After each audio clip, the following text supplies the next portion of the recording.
قرآن کریم کا نزول عام طور سے پہلی 2 صورتوں کے تحت ہوتا تھا، یعنی یا تو حضرت جبریل علیہ السلام کسی انسانی شکل میں آ کر آپ کو قرآن کریم سناتے تھے، یا آپ کو گھنٹیوں کی سی آواز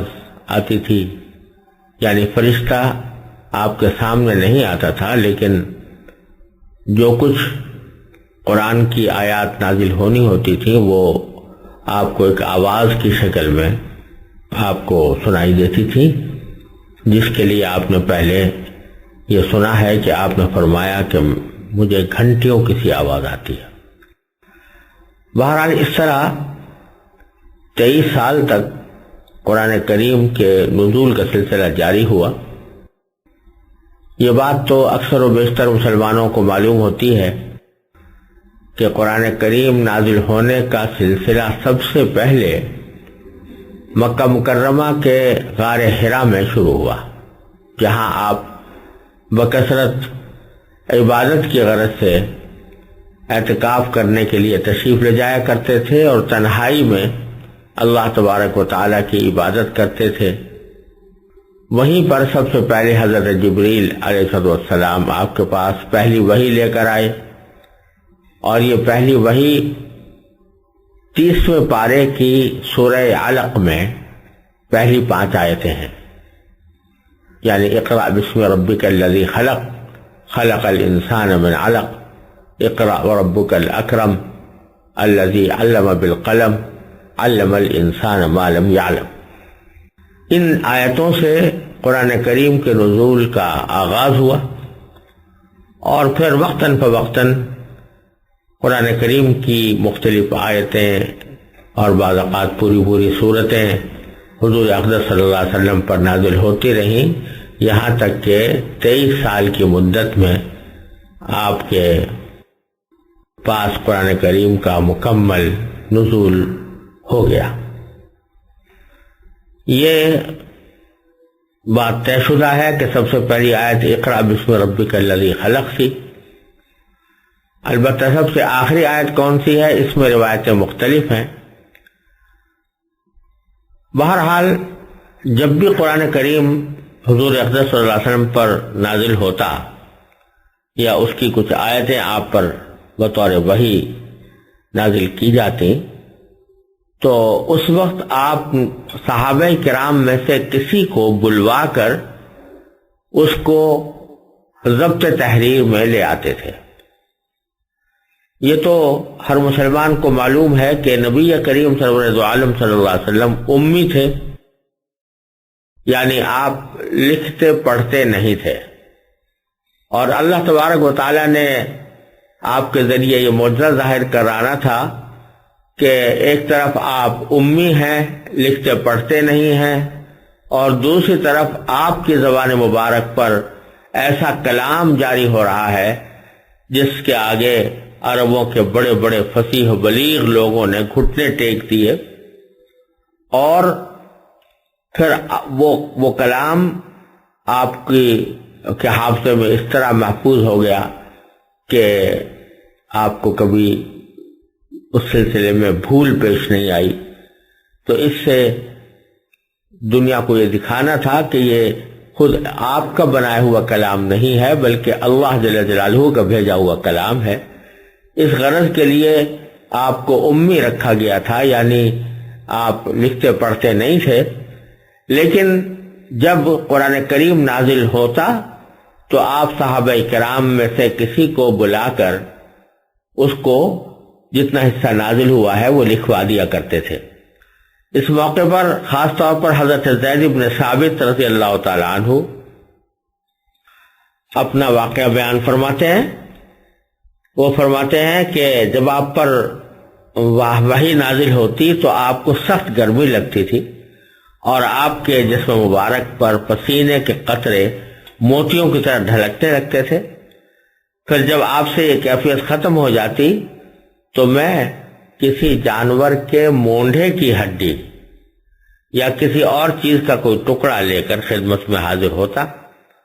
آپ لکھواتے رہتے اور میں لکھتا جاتا، یہاں تک کہ جب میں لکھ کر فارغ ہوتا تو قرآن نقل کرنے کے بوجھ سے مجھے یوں محسوس ہوتا جیسے میری ٹانگ ٹوٹنے والی ہے اور میں کبھی چل نہیں سکوں گا۔ بہرحال جب میں فارغ ہوتا تو آپ فرماتے پڑھو، میں پڑھ کر سناتا، اگر اس میں کوئی پروگزاشت ہوتی تو آپ اس کی اصلاح فرما دیتے اور پھر اسے لوگوں کے سامنے لے آتے۔ حضرت زید بن ثابت رضی اللہ تعالیٰ عنہ کے علاوہ بھی اور بہت سے صحابہ وہی لکھنے کے فرائض انجام دیتے تھے، جن میں حضرات خلفائے راشدین، صدیق اکبر، فاروق اعظم، عثمان غنی، حضرت علی رضی اللہ تعالی عنہ اجمعین، حضرت ابی بن کعب، حضرت زبیر بن عوام، حضرت معاویہ، حضرت مغیرہ بن شعبہ، حضرت خالد بن الولید، حضرت ثابت بن قیس، حضرت ابان بن سعید رضی اللہ تعالی عنہم اجمعین۔ یہ حضرات بطور خاص قابل ذکر ہیں جن کو آپ وقتاً فوقتاً بلا کر نازل ہونے والی وحی لکھوایا کرتے تھے۔ حضرت عثمان غنی رضی اللہ تعالی عنہ یہ بھی فرماتے ہیں کہ حضور اقدس صلی اللہ علیہ وسلم کا معمول یہ تھا کہ جب قرآن کریم کا کوئی حصہ نازل ہوتا تو آپ وہی لکھنے والے کو یہ ہدایت بھی فرما دیتے تھے کہ اسے فلاں صورت میں فلاں فلاں آیت کے بعد لکھا جائے۔ اس زمانے میں چونکہ عرب میں کاغذ کم یاب تھا، اس لیے قرآنی آیات زیادہ تر پتھر کی سلوں پر، چمڑوں کے پارچوں پر، کھجور کی شاخوں پر، بانس کے ٹکڑوں پر، درخت کے پتوں اور جانوروں کی ہڈیوں پر لکھی جایا کرتی تھی۔ البتہ کبھی کبھی کاغذ کے ٹکڑے بھی استعمال کیے گئے۔ اس طرح عہد رسالت میں قرآن کریم کا ایک نسخہ تو وہ تھا جو خود نبی کریم سرور دو عالم صلی اللہ علیہ وسلم نے اپنی نگرانی میں لکھوایا تھا، اگرچہ وہ مرتب کتاب کی شکل میں نہیں تھا بلکہ متفرق تحریروں کی شکل میں تھا۔ اس کے ساتھ ہی بعض صحابہ کرام اپنی یادداشت کے لیے قرآن کریم کی آیتیں اپنے پاس لکھ لیا کرتے تھے، اور یہ سلسلہ اسلام کے بالکل ابتدائی عہد سے جاری ہو چکا تھا، جیسا کہ آپ حضرات نے سنا ہوگا کہ حضرت عمر رضی اللہ تعالیٰ عنہ کے اسلام لانے سے پہلے ہی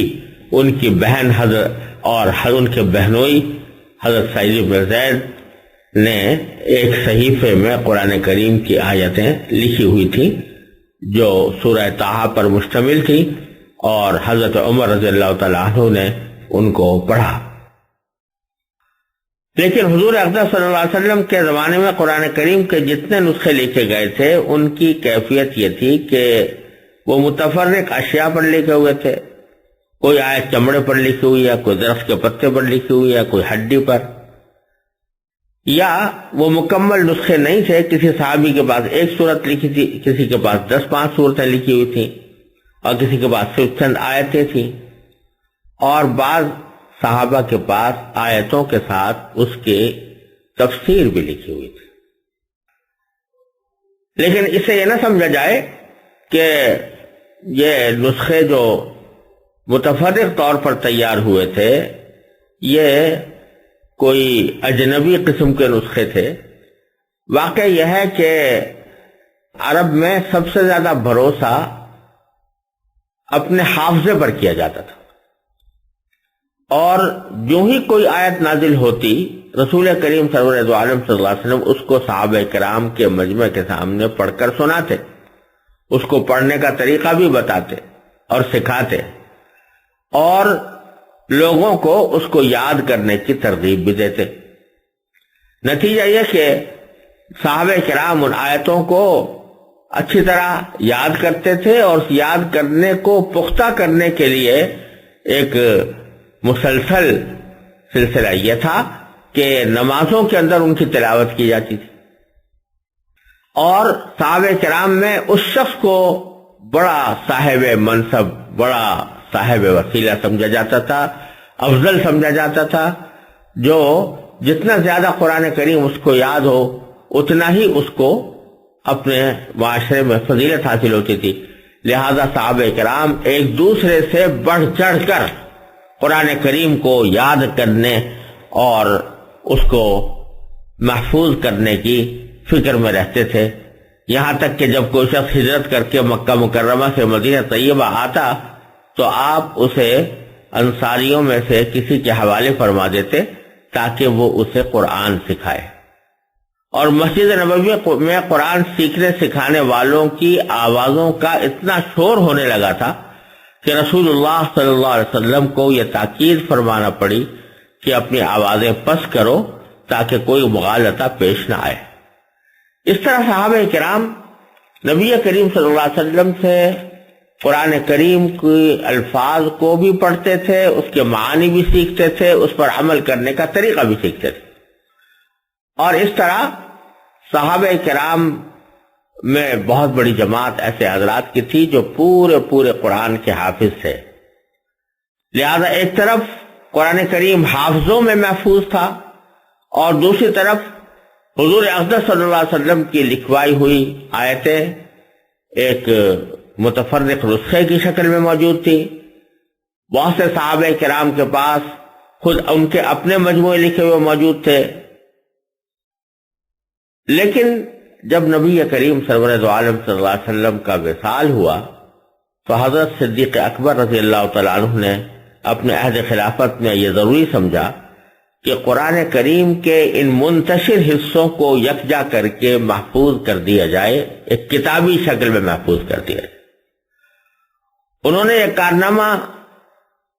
جن محرکات کے تحت اور جس طرح انجام دیا اس کی تفصیل حضرت زید بن ثابت رضی اللہ تعالیٰ عنہ نے ایک مفصل حدیث میں بیان فرمائی ہے، اور جس کا خلاصہ یہ ہے کہ حضرت صدیق اکبر رضی اللہ تعالیٰ عنہ نے حضرت زید بن ثابت کو بلا کر انہیں یہ فریضہ سونپا کہ جہاں جہاں قرآن کریم لکھا ہوا ہے ان کی آیتوں کو تلاش کر کے ان کو ایک مسلسل نسخے کی شکل میں کاغذ کے اوپر لکھ کر ایک مسلسل نسخے کی شکل بناؤ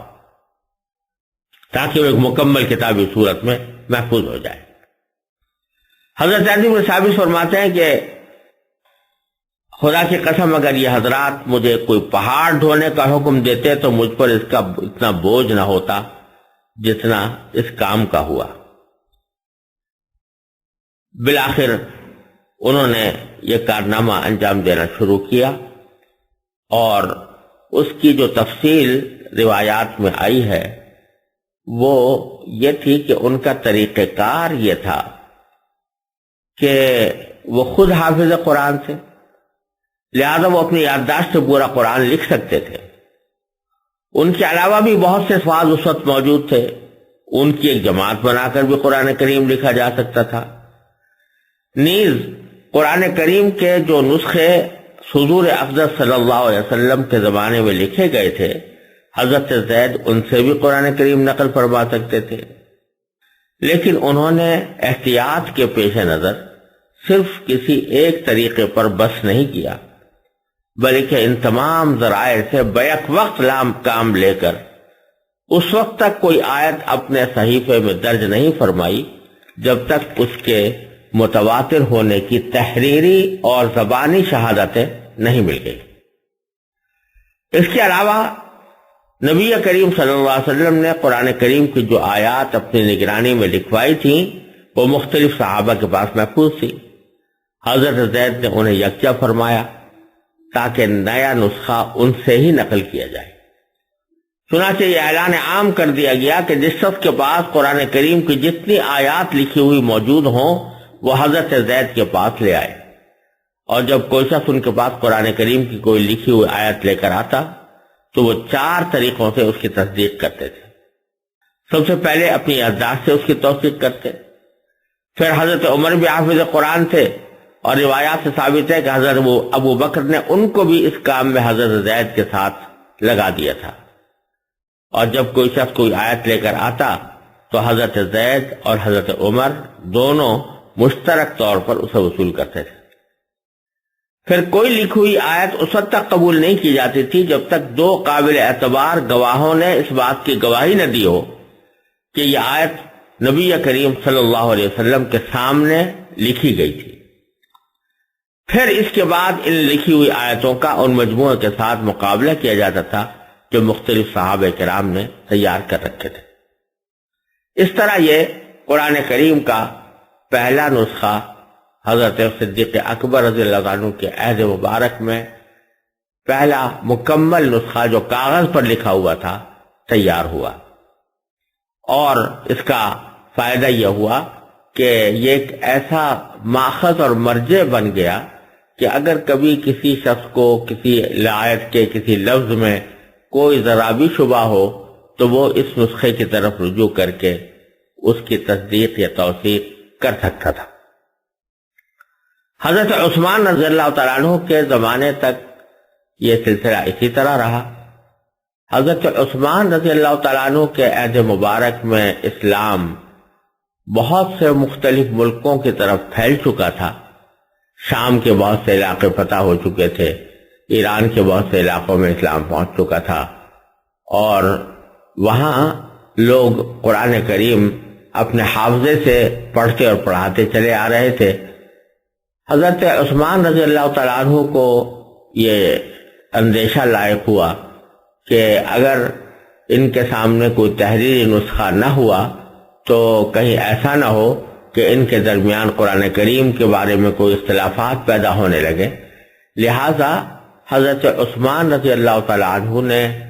یہ چاہا کہ جس طرح ایک نسخہ حضرت صدیق اکبر رضی اللہ تعالیٰ عنہ کے زمانے میں تیار کیا گیا تھا، ویسے ہی 7 نسخے تیار کر کے عالم اسلام کے مختلف خطوں میں بھیج دیے جائیں، جو ہر خطے کے اندر ایک مرجع اور باخذ کی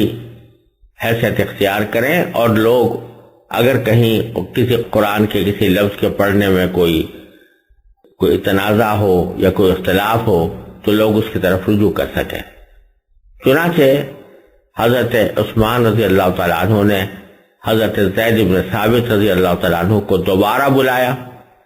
اور فرمایا کہ اب وہی کام جو آپ نے حضرت صدیق اکبر کے زمانے میں کیا تھا، اب اسی قسم کا ایک کام یہ ہے کہ آپ 7 ایسے نسخے تیار کریں جس میں سارا قرآن کریم جمع ہو، اور اس میں اس کے جو مختلف پڑھنے کے طریقے ہیں ان سب میں یکسانیت پیدا کر دی جائے، تحریر کے طریقوں میں بھی یکسانیت پیدا کر دی جائے۔ یعنی پہلے ایسا ہوتا تھا کہ کسی شخص نے قرآن کی کوئی آیت کسی ایک رسم الخط میں لکھی، کسی نے دوسرے رسم الخط میں لکھی، لیکن حضرت عثمان رضی اللہ عنہ نے فرمایا کہ اب صرف ایک رسم الخط میں قرآن کریم لکھا جائے گا، اور وہ جو قریش کا رسم الخط ہے۔ چنانچہ اس رسم الخط کے مطابق 7 نسخے تیار کیے گئے، اور 7 نسخوں کو عالم اسلام کے مختلف خطوں کے اندر بھیج دیا گیا، اور کہا جاتا ہے کہ ان میں سے ایک مکہ مکرمہ میں، ایک شام میں، ایک یمن میں، ایک بحرین میں، ایک بصرہ میں، اور ایک کوفہ میں بھیج دیا گیا تھا، اور ایک نسخہ مدینہ طیبہ میں محفوظ رکھا گیا۔ اس طرح یہ 7 نسخے مختلف دنیا کے حصوں میں پہنچے، اور پھر وہاں سے رفتہ رفتہ نقل ہو کر پھر ساری دنیا کے اندر پھیلے۔ اور یہ بات ایک مرتبہ پھر واضح کر دینی ضروری ہے کہ یہ نسخے تو در حقیقت ایک مزید توثیق اور تائید کے لیے تیار کیے گئے تھے، ورنہ قرآن کریم کو حفظ کرنے کا سلسلہ نبی کریم سرور دو عالم صلی اللہ علیہ وسلم کے عہد مبارک سے چلا آتا تھا، حضرات صحابہ کرام میں بھی جاری رہا، یہاں تک کہ چھوٹے چھوٹے بچے پورا قرآن حفظ کر لیتے تھے، اور اس بات کا کوئی احتمال بھی باقی نہیں تھا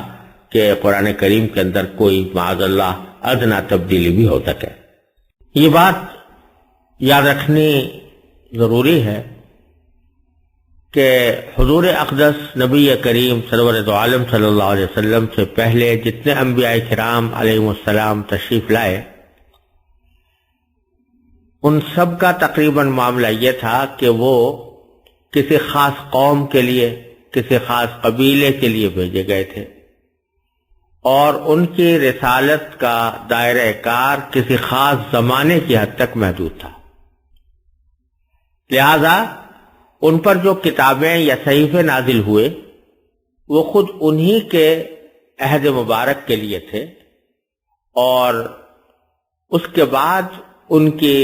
احکام دوسری امتوں پر نافذ العمل نہیں رہنے تھے۔ اس لیے اللہ تبارک و تعالیٰ نے ان کتابوں کی یا صحیفوں کی مکمل حفاظت کا کوئی خدائی انتظام نہیں فرمایا۔ چنانچہ وہ کتابیں جس طرح نازل ہوئی تھیں، یہ نہیں کہا جا سکتا کہ وہ بعین ہی اسی شکل میں محفوظ ہیں یا محفوظ رہیں گی۔ ان میں بہت سی تحریفات ہوتی رہی ہیں، بہت سی تبدیلیاں ہوتی رہی ہیں، تغیرات آتے رہے ہیں، اور اب ہم نہیں کہہ سکتے کہ جو چیز آج تورات کے نام سے ہمارے سامنے پیش کی جاتی ہے، یا زبور کے نام سے پیش کی جاتی ہے، یا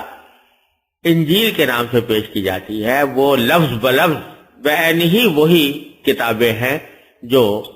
ان حضرات انبیاء کرام علیہم السلام کے اوپر نازل ہوئی تھیں۔ لیکن حضور اقدس نبی کریم خاتم النبیین صلی اللہ علیہ وسلم کو اللہ تبارک و تعالی نے کسی ایک قوم، کسی ایک قبیلے، کسی ایک زمانے کے لیے رسول نہیں بنایا، بلکہ آپ چونکہ تمام انبیاء کرام کے بعد سب سے آخر میں تشریف لائے، تو آپ کی رسالت کا دائرہ پوری دنیا کے لیے ہے اور آنے والے تمام زمانوں کے لیے ہے۔ قیامت تک جتنے انسان آنے ہیں، جتنی قرنیں آنی ہیں، جتنے زمانے آنے ہیں، وہ سارے کے سارے نبی کریم سرور دو عالم صلی اللہ علیہ وسلم کی رسالت کے ماتحت ہیں۔ چنانچہ اس بات کو صاف صاف قرآن کریم میں بیان فرمایا ہے کہ وَمَا أَرْسَلْنَاكَ إِلَّا كَافَّةً لِلنَّاسِ بَشِيرًا وَنَذِيرًا، ہم نے آپ کو تمام انسانوں کے لیے بشیر اور نذیر یعنی خوشخبری سنانے والا یا آگاہ کرنے والا بنا کر بھیجا ہے۔ تو یہ آپ کی رسالت چونکہ عام تھی تمام خطوں کے لیے اور تمام زمانوں کے لیے، اس لیے اللہ تبارک و تعالی نے آپ کو کتاب بھی وہ عطا فرمائی جو قیامت تک اپنی اصل شکل و صورت میں اس طرح باقی رہے گی کہ اس میں کسی بھی لفظ کی ادنا تبدیلی کا کوئی امکان نہیں۔ قرآن کریم نے اس لیے صاف صاف فرما دیا کہ انا نحن نزلنا الذکر وانا لہ لحافظون، کہ ہم نے ہی یہ قرآن اتارا ہے اور ہم ہی اس کی حفاظت کریں گے۔ اب اللہ تعالیٰ نے اس کی حفاظت کا ذمہ لیا تو اس کو مختلف طریقوں سے اللہ تبارک و تعالیٰ نے اس کا انتظام فرمایا۔ ایک تو میں نے عرض کیا کہ تحریری شکل میں جو کچھ کارروائیاں کی گئیں ان کی ابتدا نبی کریم صلی اللہ علیہ وسلم کے عہد مبارک سے ہوئی۔ صدیق اکبر کے زمانے میں ایک مکمل نسخہ تیار ہوا، حضرت عثمان نے 7 نسخے اس کے ساری دنیا میں بھیجے، لیکن جیسا میں نے پہلے عرض کیا کہ اصل حفاظت لوگوں کے حافظوں کے ذریعے اس طرح کی جا رہی تھی کہ بے شمار حفاظ حضور اقدس صلی اللہ علیہ وسلم کے عہد مبارک میں بھی اور پھر خلفائے راشدین کے زمانے میں بھی موجود رہے، اور یہ مسلمانوں کا ایک بہت محترم علم ہو گیا کہ وہ اپنے بچوں کو قرآن کریم حفظ کرائیں۔ چنانچہ کوئی زمانہ ایسا خالی نہیں رہا جس میں قرآن کریم کو یاد رکھنے والے لاکھوں کی تعداد میں موجود نہ ہوں۔ اور الحمدللہ یہ بات پورے دعوے کے ساتھ کہی جا سکتی ہے کہ اگر بالفرض خدا نہ خواستہ دشمنان اسلام قرآن کریم کے لکھے ہوئے نسخے تمام کے تمام بالفرض جلانے یا ختم کرنے پر قادر ہو جائیں تو بھی قرآن کریم کو ختم کرنا کسی کے بس کی بات نہیں، کیونکہ ایک بچہ بھی کھڑے ہو کر پورا قرآن لکھوا سکتا ہے۔ اللہ تبارک و تعالی نے یہ اس کی حفاظت کا خصوصی انتظام فرمایا۔ جب قرآن کریم کے نسخے لوگوں کے پاس پہنچے اور قرآن کریم اپنی تحریری شکل میں لوگوں کے گھروں میں محفوظ ہوا. تو جو لوگ حافظ نہیں تھے ان کا معمول یہ تھا کہ وہ قرآن کریم کو دیکھ کر تلاوت کیا کرتے تھے، کیونکہ قرآن کریم کو جس طرح سمجھنا اور اس پر عمل کرنا ضروری ہے، اسی طرح اس کے الفاظ کی تلاوت بھی بذات خود ایک عبادت ہے. اور حدیث میں نبی کریم سرور دو عالم صلی اللہ علیہ وسلم سے یہ ارشاد مروی ہے کہ آپ نے فرمایا کہ جو کوئی قرآن کریم کی تلاوت کرے تو ہر حرف، ایک حرف کی تلاوت پر 10 نیکیاں اس کے نامہ اعمال میں لکھی جاتی ہیں. لہذا صحابہ کرام ہی کے دور سے مسلمانوں میں یہ معمول چلا آتا رہا ہے کہ مسلمان صبح کو کسی اور کام میں لگنے سے پہلے قرآن کریم کی کچھ تلاوت کرتے تھے. تلاوت کی یہ مقدار شروع میں صحابہ و تابعین کے زمانے میں اتنی زیادہ ہوتی تھی کہ ان حضرات نے تقریباً قرآن کریم کو 7 حصوں میں تقسیم کر کے یہ پروگرام بنایا تھا، اور یہ بلکہ معمول بنایا تھا کہ وہ ہر ہفتے ایک قرآن کریم کی تلاوت مکمل کر لیں. چنانچہ اس لحاظ سے انہوں نے قرآن کریم کو 7 حصوں میں تقسیم کیا. ان میں سے ہر حصہ ایک حزب یا ایک منزل کہلاتا ہے. آپ حضرات اگر ہمارے قرآن کریم کے چھپے ہوئے نسخوں کو دیکھیں تو جگہ جگہ اس میں حزب لکھا ہوا نظر آئے گا، اور یہ 7 حزب ہے. مثلا پہلا حزب جو ہے وہ سورہ بقرہ سے شروع ہوتا ہے، الف لام میم سے شروع ہوتا ہے، اور سورہ انعام پر جا کر ختم ہوتا ہے. تو یہ ایک حزب ہے، یعنی 7 تقریباً پارے ہیں، یا 6 یا 7 پارے ہیں. اور اس طرح 7 احزاب یعنی 7 حزب پڑھ لینے سے ہر روز اگر ایک حزب پڑھا جائے تو ایک ہفتے میں قرآن کریم ختم ہو جاتا تھا. اس لیے ان کو احزاب یا منزلوں کی شکل میں تعبیر کیا گیا، اور قرآن کریم کے مختلف نسخوں میں یہ اسی طرح لکھا ہوا بھی موجود ہے. ایک اور تقسیم قرآن کریم کی اس طرح ہوئی کہ اس کو 30 حصوں میں تقسیم کیا گیا، اور ہر حصے کو ایک جز یا ایک پارہ کہا جاتا ہے. یہ کام کس زمانے میں ہوا اس کی کوئی قابل اعتماد شہادت ہمارے پاس موجود نہیں ہے، لیکن شروع سے یہ 30 پارے چلے آتے ہیں. لوگوں کا خیال ہے کہ شاید جب حضرت عثمان رضی اللہ تعالی عنہ نے قرآن کریم کے نسخے تیار کرا کر مختلف جگہوں پر بھیجے تو شاید انہوں نے تحریر کی سہولت کے لیے اس کو 30 حصوں میں تقسیم کر دیا ہو اور ہر پارہ ایک جز قرار پایا ہو. شاید اس وقت سے یہ 30 پارے چلے آتے ہو، لیکن کوئی بہت زیادہ مستند اور قابل اعتماد شہادت یہ نہیں ہے کہ یہ کب سے ہوا. یہ بات یاد رکھنی چاہیے کہ یہ پارے جو ہیں یہ کسی مضمون کے حساب سے نہیں بنائے گئے، بلکہ بعض اوقات ایسا ہوتا ہے کہ انتہائی ادھوری بات پر پارہ ختم ہو جاتا ہے اور نیا پارہ شروع ہو جاتا ہے. ایک بات کا ایک حصہ پچھلے پارے میں ہے اور دوسرا حصہ دوسرے پارے میں ہے. جیسے کہ مثلا سبحان الذی اسری والا پارہ جو ہے وہ حضرت موسیٰ اور حضرت خضر علیہ السلام کے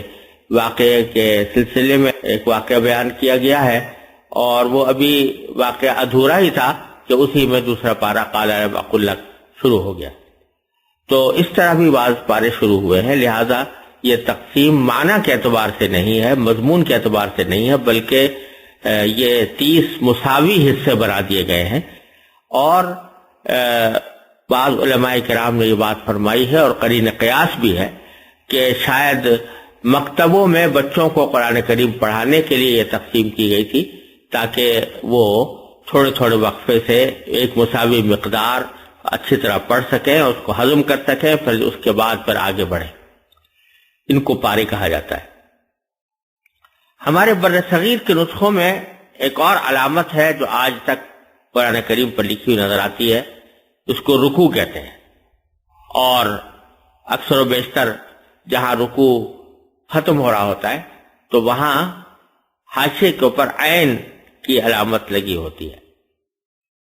اس کے بارے میں بھی تحقیق کے باوجود یہ بات پورے مستند طریقے پر معلوم نہیں ہو سکی کہ رکوع کی ابتدا کس نے کی، کس دور میں کی، کس زمانے میں یہ رکوع لگائے گئے، لیکن یہ بات تقریباً یقینی ہے کہ اس علامت کا مقصد یہ ہے کہ آیات کی ایسی متوسط مقدار متعین کر دی جائے جو ایک رکعت پہ پڑھی جا سکے، اس لیے اس کو رکوع کہتے ہیں، اور اس جگہ جا کر رکوع کیا جاتا ہے۔ اور بعض حضرات نے حساب لگا کر بتایا ہے کہ اگر کوئی آدمی تراویح کے اندر روزانہ ایک رکعت میں ایک رکوع پڑھے، گویا تراویح کی 20 رکعتوں میں 20 رکعت کی تلاوت کرے، تو اس طرح روزانہ اگر اس طرح اس معمول کے ساتھ قرآن کریم کی تلاوت کرے تو 27ویں شب میں اس کا قرآن کریم ختم ہو سکتا ہے۔ ایک اور کام جو قرآن کریم کی تلاوت کو آسان کرنے کے لیے کیا گیا وہ رموز اوقاف کہلاتا ہے، یعنی قرآن کریم میں جو جملے ہیں وہ ایسے ہیں کہ اگر اس کے اندر کسی ایک جگہ پر آدمی ٹھہر جائے حالانکہ وہ ٹھہرنے کی جگہ نہ ہو تو اس صورت میں اس کے معنی میں خاصی تبدیلی پیدا ہو جاتی ہے، اور بعض اوقات وہ بہت ہی خطرناک حد تک غلط معنی دے دیتی ہے۔ اس لیے علماء کرام نے رموز اوقاف مقرر کیا ان لوگوں کے لیے جو عربی زبان سے پوری طرح واقف نہیں ہے، کہ جب وہ قرآن کریم کی تلاوت کریں تو کہاں پر ان کو چاہیے کہ وقف کریں، کہاں چاہیے کہ وقف نہ کریں، کس جگہ وقف کرنا ضروری ہے، کس جگہ وقف نہ کرنا ضروری ہے، کس جگہ وقف کرنا مناسب ہے، کس جگہ وقف کرنا جائز ہے، اور وقف کرنے سے یا نہ کرنے سے کوئی فرق نہیں پڑتا۔ یہ علامتیں لگائی گئی ہیں۔ کہا جاتا ہے کہ یہ علامہ سجاوندی رحمۃ اللہ علیہ نے سب سے پہلے لگائی ہے، اور ان میں آپ نے دیکھا ہوگا کہ کہیں طا لکھی ہوئی ہے، کہیں جیم لکھا ہوا ہے، کہیں زا لکھا ہوا ہے، کہیں صاد لکھا ہوا ہے، کہیں میم لکھا ہوا ہے، کہیں لا لکھا ہوا ہے۔ تو یہ مختلف علامتیں ہیں۔ جہاں قا ہے تو یہ وقف مطلق کہلاتا ہے، اس کا مطلب یہ ہے کہ یہاں بات پوری ہو گئی ہے، اس لیے یہاں وقف کر لینا بہتر ہے۔ جہاں جیم لکھا ہوا ہے یہ وقف جائز کا مخفف ہے، اس کا مطلب یہ ہے کہ یہاں وقف کرنا جائز ہے، یعنی اگر نہ کریں تو بھی درست ہے اور اگر کر لیں تو بھی جائز ہے۔ جہاں زا لکھا ہوا ہے یہ وقف مجوز کا مخفف ہے، جس کا مطلب یہ ہے کہ وقف کرنا درست تو ہے لیکن بہتر یہ ہے کہ وقف نہ کیا جائے۔ مطلب یہ ہے کہ وقف کرنا اگر کوئی کرے تو معنی میں کوئی خاص تبدیلی واقع نہیں ہوگی، لیکن جو کلام کی سلاست کے لحاظ سے بہتر یہ ہے کہ وقف نہ کیا جائے۔ جہاں صاد لکھا ہے تو یہ وقف مرخص کا مخفف ہے، اور اس کا مطلب یہ ہے کہ اس جگہ بات تو پوری نہیں ہوئی لیکن جملہ چونکہ لمبا ہو گیا ہے اس لیے سانس لینے کی خاطر دوسرے مقامات کے بجائے یہاں وقف کرنا چاہیے۔ کہیں میم لکھا ہوتا ہے تو یہ وقف لازم کا مخفف ہے، اس کا مطلب یہ ہے کہ اگر یہاں وقف نہ کیا جائے تو آیت کے معنی میں بڑی فحش غلطی کا امکان ہے، لہذا یہاں وقف کرنا زیادہ بہتر ہے۔ بعض حضرات اسے وقف واجب بھی کہتے ہیں، لیکن اس سے مراد یہ نہیں ہے کہ اس کے وقف نہ کرنے سے گناہ ہوگا، بلکہ مقصد صرف یہ ہے کہ تمام اوقاف میں اس جگہ وقف کرنا سب سے زیادہ بہتر ہے، کیونکہ وقف نہ کرنے سے معنی میں غلطی پیدا ہونے کا امکان ہے۔ بعض جگہ لا لکھا ہوتا ہے، یہ لا تقف کا مخفف ہے، اس کا مطلب یہ ہے کہ یہاں نہ ٹھہرو،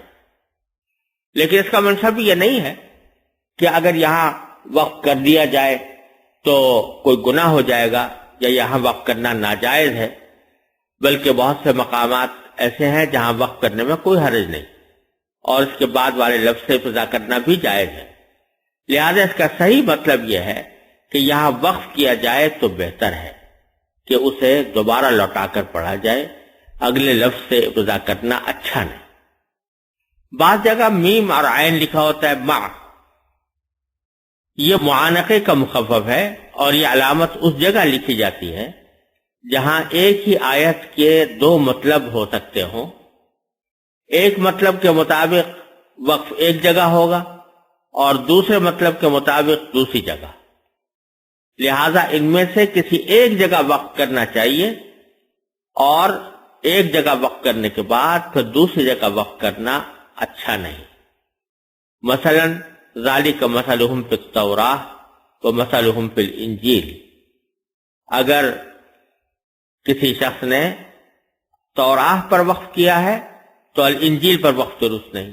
اور اگر الانجیل پر وقف کرنا ہے تو التوراۃ پر وقف درست نہیں۔ ہاں دونوں جگہ وقف نہ کریں تو یہ درست ہے۔ اس کا ایک نام مقابلہ بھی ہے، اور اس کی سب سے پہلے نشاندہی امام ابو الفضل رازی رحمت اللہ علیہ نے فرمائی۔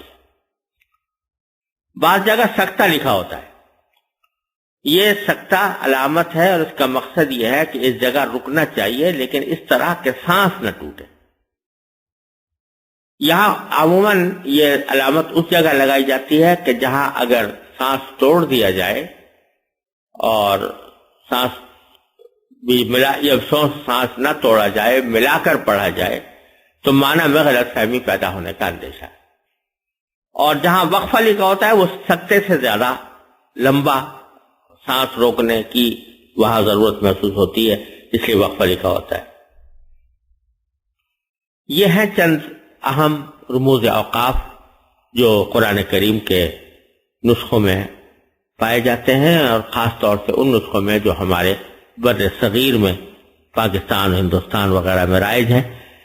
ان کا سمجھ لینا قرآن کریم کی صحیح تلاوت میں مددگار ہوتا ہے۔ وآخر دعوانا الحمدللہ رب العالمین۔